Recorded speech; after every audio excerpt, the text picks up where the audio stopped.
విశాఖపట్నంలో కనక మహాలక్ష్మి అమ్మవారు ఒక చెయ్యి తెగిపోయి ఉంటుంది అమ్మవారికి.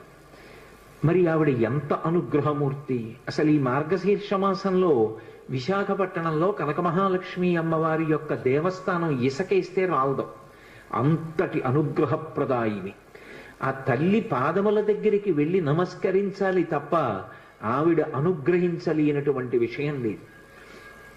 ఈ మధ్య కాకినాడలో నాకు అత్యంత ప్రాణ సమానమైనటువంటి మిత్రుడు, అతన్ని గుండె ఆపరేషన్ చేయడానికి థియేటర్లోకి తీసుకెళ్లారు అని చెప్పి డాక్టర్ గారు నాకు నా ఫోన్కి మెసేజ్ పెడితే, ఆయన్ని రక్షించుకోవడం నా చేతిలో ఉంటుందా?